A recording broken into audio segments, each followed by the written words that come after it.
ever notice how we just take for granted giving directions? It's like this basic thing we do. Yeah. But the language we use is actually kind of fascinating when you really think about it. It really is. It's Yeah. like a hidden code Yeah, that reveals so much about our culture and how we see a place. totally. And even how we feel about the person we're talking to. Oh, 100%. Yeah. Like for this deep dive, you and I are looking at the script.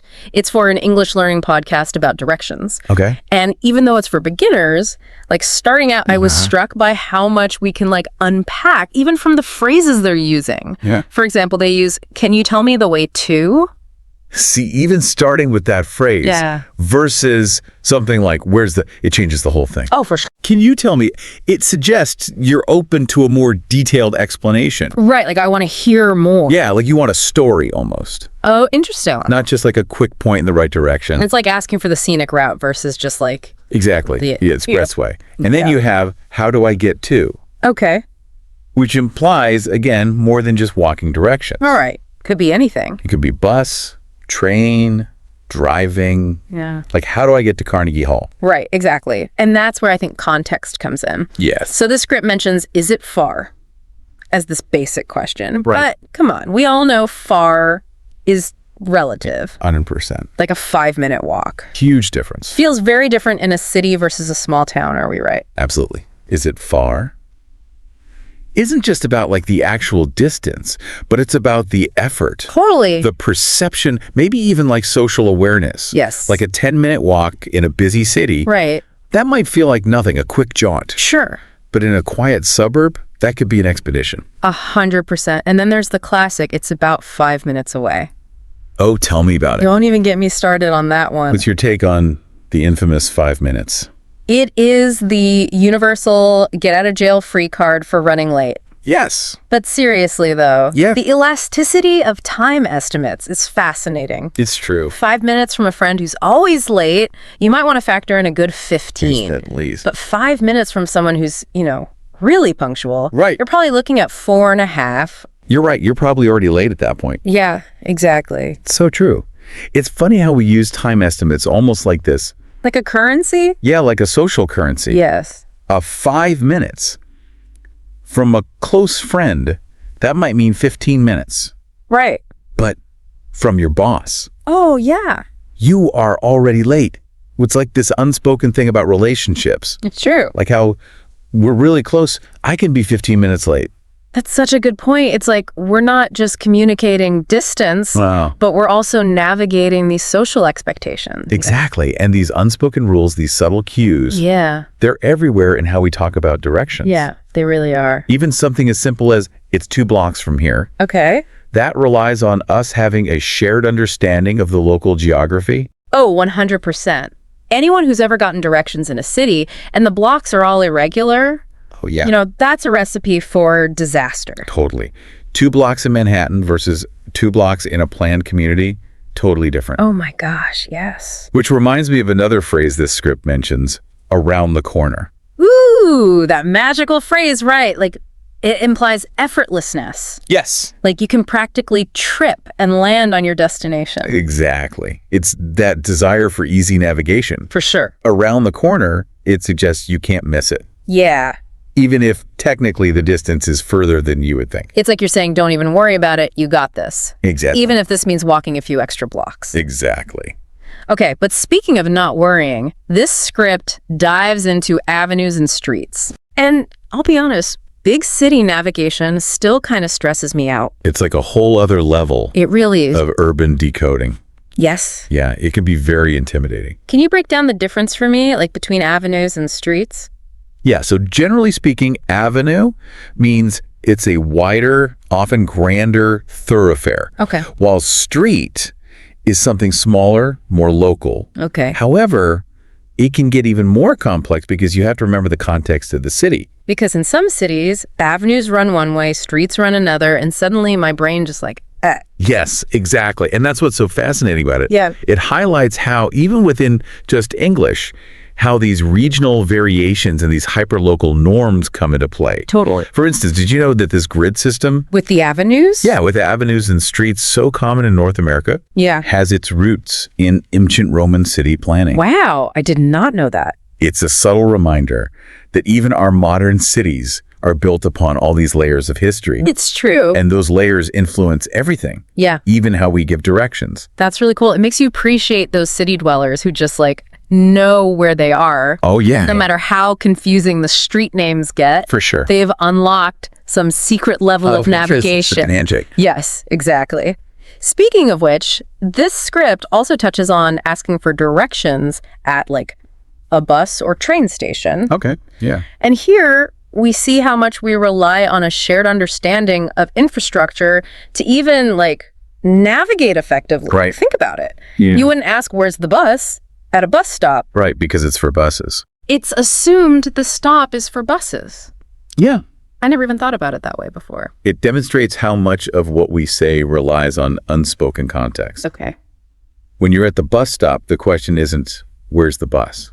It's more specific. It's where is the stop for my bus? Right, exactly. Which usually means you have to specify a route number or a destination or something. It's like directions aren't just about knowing where things are physically. Right. But like the purpose and the flow of things within that space. 100%. You're not just moving through space, you're moving through a system. Yes. And to successfully navigate that system, Yeah. you need to be speaking the same language, both literally and figuratively. Precisely. It's like having that secret handshake to get around well. Right. And those unspoken rules, those shared understandings, they can change from city to city. Totally. Even from neighborhood to neighborhood. Oh, absolutely. This is blowing my mind. I'm starting to see how much thought goes into every little phrase It's true. we use when we're giving directions. It's true. And we're just scratching the surface. Yeah, right. There's so much more to it. Wow. It's incredible how much is packed into this. This is great. I know, right? This is fun. I love it. Me too. Yeah. I love talking about this stuff. Me too. This is great. So what you're saying is giving directions is about more than just like spitting out street names and how far away something is. Yeah, exactly. It's about understanding like this whole hidden language Yes, 100%. of a place. And that's what makes it so fascinating to me. You know, Okay. directions, even at their most basic level, Right. are a form of storytelling. Oh, interesting. We're conveying more than just geography, Yeah. but we're sharing our understanding of a place, its Yeah. rhythm, Okay. its quirks. It's like we're passing on this code Yeah. that unlocks a deeper experience of the environment. I love that the analogy of a code. That's so cool. It makes you think about how we choose to give directions. Right. Like instead of just like blurting out the quickest route, Right. Right. maybe we should be considering what details will really like bring the journey to life for the person we're guiding. 100%. I think that's such a fantastic approach. Right. To transform a mundane task into a chance to connect. Yeah. To share a little bit of local knowledge. I love that. Maybe even spark a whole conversation. Yes. You know, now that you mention it, I remember this one time I was visiting this new city.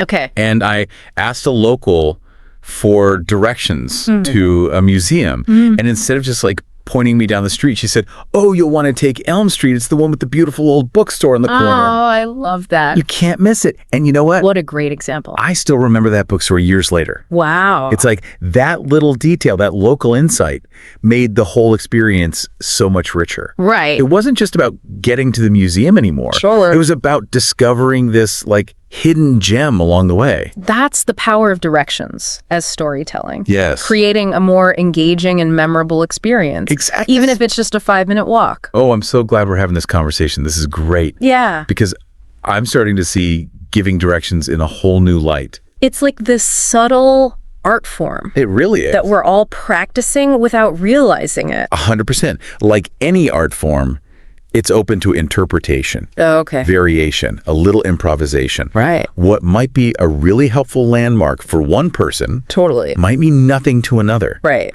It's about, again, understanding your audience, Oh, interesting. the context, Fuck. and using the language that resonates. Okay, so it's about reading the map, but also reading the person that you're giving directions to. Exactly. Like what stands out to them? What are they curious about? Yes. Are they interested in bookstores or are they interested in, you know, vintage clothing stores? Yes. And how can you, as the like local guide, Right. make their journey more enjoyable? Yeah, 100%. It's like you're not just giving someone a map. You're giving them this mini guide to navigate a tiny slice of the world. I love that. And that can be so powerful, even if it's just helping someone find the nearest coffee shop. This has been seriously eye-opening. I never thought I'd find myself geeking out about giving directions, but here we are. That's the beauty of a good deep dive, right? It really is. Uncovering these hilly depths in the everyday. So what does this mean for, like, our listeners? Yeah. What's, like, the big takeaway from our deep dive into the language of directions? I would say the next time someone asks you for directions, Okay. think about it as an opportunity. Okay. Not just to point them in the right direction, but to share a piece of your knowledge, Yay. your experience of that place. It's like we're all ambassadors for our own little corners of the world. Precisely.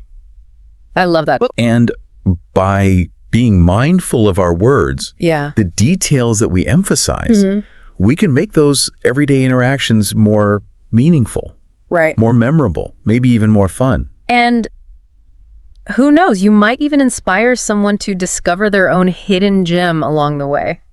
I love how you put that, we're all ambassadors. Yeah. And it's funny because I used to think Great. that technology, like using GPS apps and stuff, Right. would make giving direction like obsolete. Yeah. But you've made me realize it's actually like the opposite. I know. Yeah. It's like the technology can get us there efficiently, Right. but it's the human touch, those little Yes. nuggets of local knowledge that Yeah. really make the journey better. Totally. It's like the difference between reading a travel guide and right. like actually getting lost in a new city. Exactly. One gives you the facts and one gives you the, like, you know, the story. Exactly. Yeah. So for our listeners who are ready to embrace their inner tour guide, Okay. I have a challenge for you. I love a good challenge. Lay it on us. The next time you're guiding someone, Okay. even if it's just to the other side of the room, pay attention to how you describe the route. Okay. How can you make it more engaging, more memorable? Ooh, that's a good one. Right. Instead of just saying, like, it's the third door on the left, Right. maybe I could say, like, it's the door with the funky blue doorknob. You can't miss it. Yes, exactly. Okay. You're getting it. Okay, good. It's those little details that make all the difference. This has been such an eye-opening conversation. Yeah, me too. I never realized how much there is to learn about something as simple as giving directions. I know, it's really cool. Yeah. It's amazing what we discover when we really look at this stuff. It really is. Right. Well said. Yeah.